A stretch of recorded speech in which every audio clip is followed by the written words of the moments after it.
14% وزون خزانه ب 14% فايده.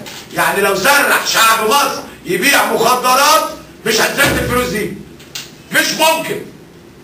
مش ممكن النهارده ان حد الائتمان في مصر يوصل للزيرو وفاضل شرطه وهيتم اشهار الافلاس.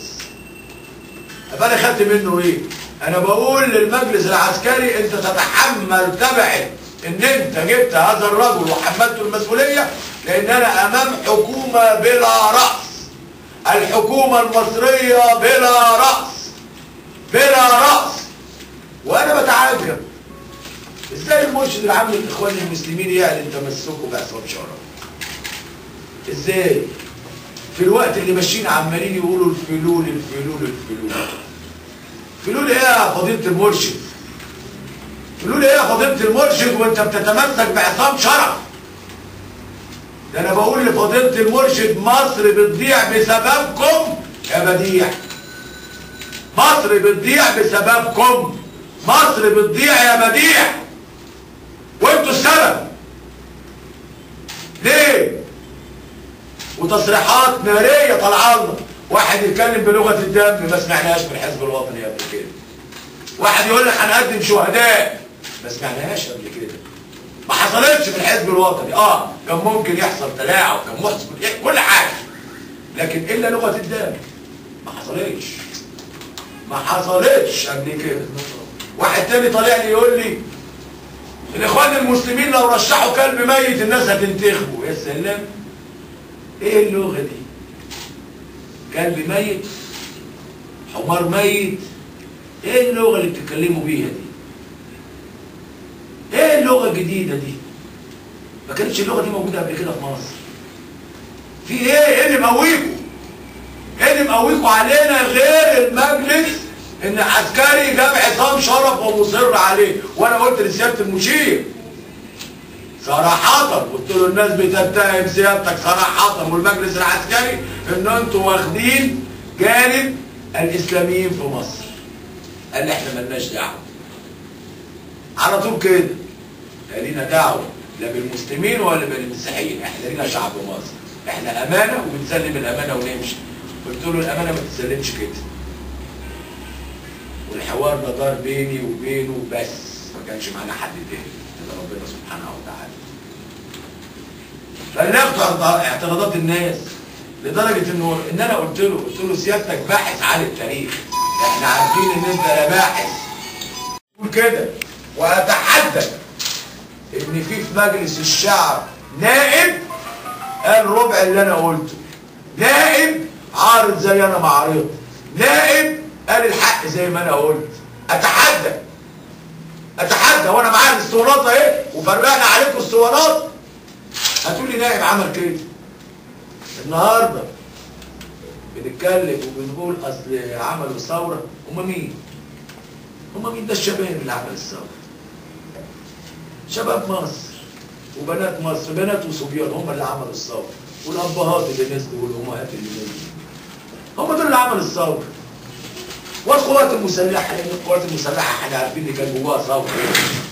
الجيش كان جواه ثوره. فثوره الشعب مع ثوره الجيش هو ده النتاج الحقيقي للخلاص من النظام السابق. والنظام السابق خلاص خلص. فبلاش نقعد نزايد وبلاش نقعد نتكلم وبلاش نلاقي ناس طالعين في التلفزيون النهارده وهم عارفين ان هم ناس كذابين، واللي طالع يقول لك انا كنت قبل الثوره بعمل. كنت بتعمل انت وهو؟ كنتوا فين؟ كنتوا فين؟ وابص الاقي الله، ده احنا بنخلص من القديم يطلع لي احمد عز جديد. هي نفس الاسلوب هو بس الخلق اللي اتغيرت. واللي جايب لي دكتوراه وطالع يقول لي انا معايا دكتوراه. منين يا ابني الدكتوراه اللي انت جايبها؟ يقول لك جايبها من فرنسا.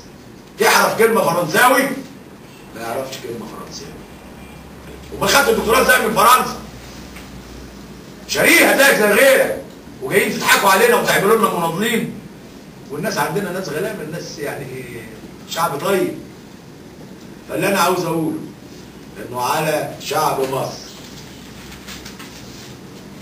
على بنات مصر، على اقباط مصر، ان هم يقفوا بقى، لان الايام اللي جايه الايام مش لطيفه من الناحيه الاقتصاديه، وانا بقول لكم اهو افتكروا كلامي ده، الايام اللي جايه من الناحيه الاقتصاديه ما هيش لطيفه.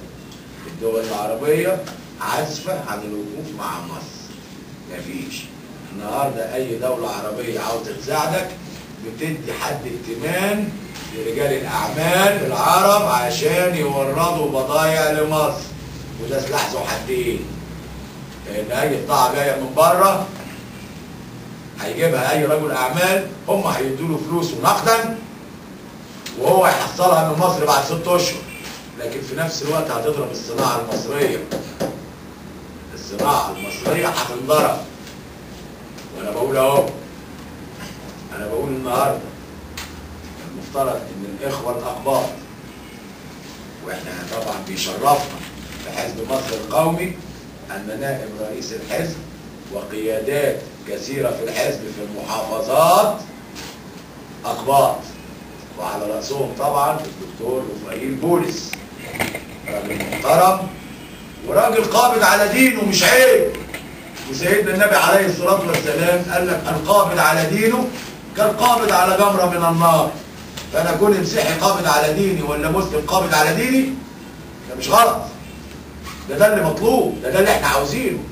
المرأة المصرية اللي ما خدتش وضعها بعد الثورة هتقعدوا في البيوت كلكم، هيقعدوكم في البيوت. والنهارده المرأة في البيت زيها زي الراجل، المرتب اللي بتقبضه من شغلها بيساعد في فتح البيت. النهارده لما هي هتقعد في البيت نهاية الراجل مننا مش هتقضي. الشباب ما يحزنش، وانا بقول للشباب لا تهنوا ولا تحزنوا،